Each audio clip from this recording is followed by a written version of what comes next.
اتنے برے ہو چکے ہیں. میں ایک رپورٹ ڈاکٹر صاحب سے شیئر کر رہا تھا کہ میں نے زون میں ایک رپورٹ پڑھی, اس میں لکھا ہوا کہ 4 کروڑ لوگ جو ہے وہ بھیک مانگ رہے ہیں, اور اس میں سب سے زیادہ تعداد جو ہے وہ ایکچولی کراچی کے لوگ. اور ایک دور تھا 50 اور 60 میں, پورے پاکستان سے لوگ کراچی آتے تھے کام کرنے کے لیے. کراچی یورپ تھا پاکستان کے لیے, لیکن آج وہاں کے جو لوگ ہیں وہ بیچارے اتنے ریڈیوس ہو چکے ہیں کہ سب سے آگے جو ہے بھیک مانگنے کی تعداد میں وہ ہیں. تو یہ ہماری کوشش ہے کہ جو ملک ہے اس کی پوٹینشیل جو ہے اس کو ہم استعمال کریں, باہر لے کر آئیں.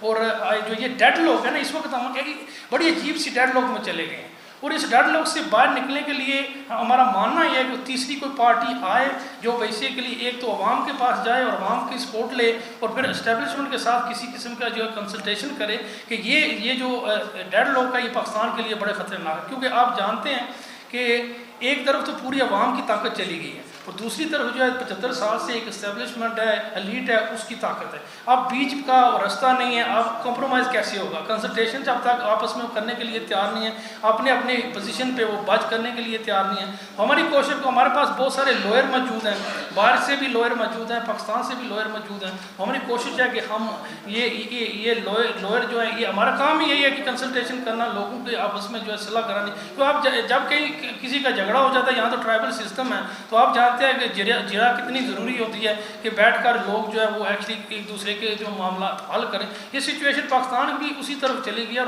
اب یہ ڈیڈ لوگ جو ہے یہ اس سے نکلنے کے لیے ہمارا ماننا ہے کہ ایک تھرڈ پارٹی آئے, اور اس کی وجہ سے ہم نے یہ اتنی محنت کی ہے. ہم آپ لوگوں کو انوائٹ کرتے ہیں کہ ہمارے ساتھ چلیں یا ہمارے آگے چلیں, ہم ہر قسم کا جو ہے سپورٹ کرنے کے لیے تیار ہیں. یہ کسی ایک فرد کا کام نہیں ہے.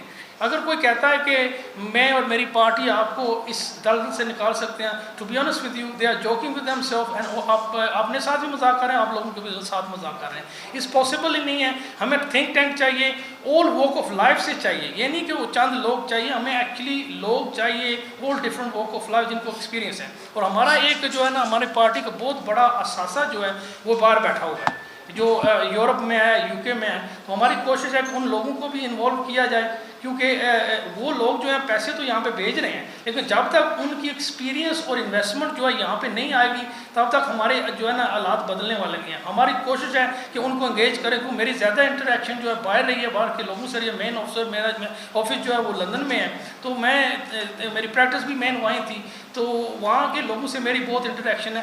ٹرسٹ کا ایلیمنٹ ہے, وہ ہمارے یہاں پہ لوگوں کو ٹرسٹ نہیں کرتے. ہم نے ان کی ٹرسٹ جو ہے بحال کرنی ہے جب تک, اور اس کا ایک طریقہ کار یہ ہے کہ جو پارٹی نے بیٹھ کر جو ہے وہ ہم نے ایک منصوبہ بنایا ہے کہ جو باہر کے لوگ ہیں ان کو ہماری سیاست میں حصہ لینے کی اجازت دی جائے. اور اس کے لیے ہم نے ایک نئی پٹیشن جو ہے سپریم کورٹ میں لانچ کرنے والے ہیں. کچھ ہفتوں کے بعد ہم لانچ کریں گے کہ جو باہر کے لوگ ہیں ان کو آپ حصہ لینے دیں, ان کی ٹرسٹ بلڈ کریں, اور ان کو کہیں کہ آپ آئیں یہاں پہ انویسٹ کریں, کیونکہ بڑے بڑے انویسٹر وہاں پہ موجود ہیں. میرا تو ان لوگوں سے تعلق ہے, اتنا بڑا انویسٹر ہے کہ اگر وہ یہاں پہ آ کر انویسٹ کرتے ہیں تو ہمارے حالات بہت اچھے ہو سکتے ہیں. ہم یورپ میں رہتا ہوں تو ہم کیا کرتے ہیں وہاں پہ, یو کے میں, امریکہ میں, جب بھی کوئی ضرورت پڑتی ہے ایکسپیرینس لوگوں کی تو وہ ورک پرمٹ پہ لوگوں کو بلا لیتے ہیں وہاں پہ. تو ہمارے لوگ جو وہاں پہ سیٹل ہیں, جو بہت بڑے انویسٹر ہیں, جو پڑھے لکھے لڑکے ہیں, جو بڑے بڑے ادارے رن کر رہے ہیں, تو ہم کیوں نہیں ہم ان بچوں کو یہاں پہ بلاتے ہیں اور ان انویسٹر کو بلاتے ہیں کہ آئیں ہمارا ساتھ دیں, کیونکہ یہ تو ہمارے لوگ ہیں. جو باہر کے لوگ ہیں ہمیں بلا کر اپنے حالات ٹھیک کر رہے ہیں, اپنی اکانومی ٹھیک کر رہے ہیں, تو ہم کیوں نہیں ایسا کر سکتے. اور ہمارا یہاں پہ ایک جو میں نے بات آ کر لرن کی ہے کہ یہاں پہ یوتھ جو ہے یہ بہت زیادہ ہے بلوچستان میں, اور اس یوتھ کو جو ہے یوٹیلائز کرنا بہت ضروری ہے. جو گیپ ہے, تھنکنگ گیپ جو ہے نا وہ بہت زیادہ ہو چکی ہے. ہماری جو روایتی تھنکنگ تھی وہ سیاست کی, اس میں اور آج کے یوتھ جو 30 ایئر سے کم ہے اس کی تھنکنگ میں بہت سارا فرق آ چکا ہے. یہ گیپ بھی ہم نے کلوز کرنی ہے. ہمارے پاس نیو ٹیم ہے, نیو لوگ ہیں. ہماری کوشش ہے کہ ینگسٹر کو ہم اپروچ کریں, ان کو کہیں کہ حصہ لیں اس پارٹی میں, اپنے سرکمسٹانس کو خود جو ہے چینج کریں.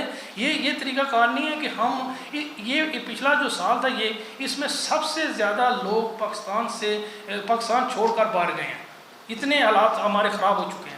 یہ ہمارا جو اثاثہ ہے, جو پڑھے لکھے لوگ ہیں, ایکسپیرینس لوگ, وہ جب ملک چھوڑ کر چلے جائیں گے تو یہاں پہ پھر اور ہم تو مزید دلدل میں چلے جائیں گے. تو اس لیے ہماری کوشش ہے کہ جتنے بھی یہ جو گیپ آ چکا ہے پولیٹیکل، اس گیپ کو کم کیا جائے اور ینگسٹر کو جو ہے ان کی جو سوچ ہے اس کے مطابق کمپیٹیبل قسم کا سیاست انہیں دی جائے اور ان کو ریچ کرے سوشل میڈیا کے تھرو، اور یہ جو ہے ہمارا پارٹ ہے اس کا۔ اور ہمارے جو یہ بھی ہے کہ جو قانون یہاں پہ ہے یہ، کیونکہ میں باہر کام کرتا ہوں، وہاں کا قانون جو ڈیڈ اینڈ بیری ہو چکا ہے۔ جب میں ادھر پاکستان آ کر کام شروع کیا ہائی کورٹ میں لاہور، تو مجھے پتہ چلا کہ ایکچولی وہاں کے جو قانون جو ختم ہو چکا ہے ڈیڈ اینڈ بیری، یہاں پہ ریوائیو ہو جاتا ہے، پھر وہ دوبارہ یہاں پہ چل رہا ہے، کیونکہ اس میں بہت سارا مسئلہ تھا، وہ انہوں نے اپنے مقصد کے لیے بنایا تھا، ہمارے لیے تو انہوں نے بنایا نہیں ہے۔ وہ قانون اب جو ہائی جیک ہو چکا ہے لیڈ کے پاس، تو اس کی وجہ سے ہماری عدالتوں سے لوگوں کو کیس یا جسٹس نہیں مل رہا۔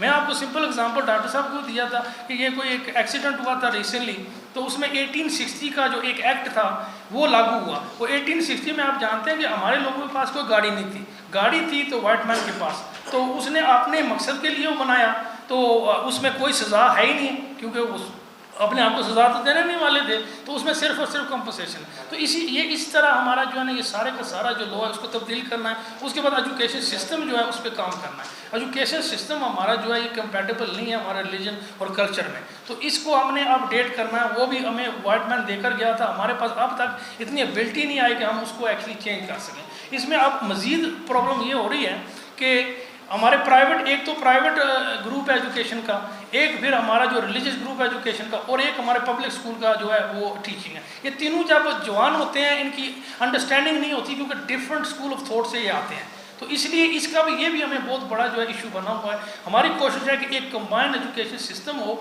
جو بچے جو ہیں بڑے ہوں ان کی تھنکنگ جو ہے ایک جو ہے برابر ہونی چاہیے۔ تو اگر یہ ہمارا جو ہے بیسک منشور ہے، اور اگر آپ نے کوئی سوال کرنے ہیں تو آپ کر سکتے ہیں۔ یہ میں تھوڑا سا بیک گراؤنڈ آپ کو بتا دیا ہمارا ایجنڈا کیا ہے اور یہ مقصد کیا ہے ہمارا یہاں آنے کا۔ Thank you G.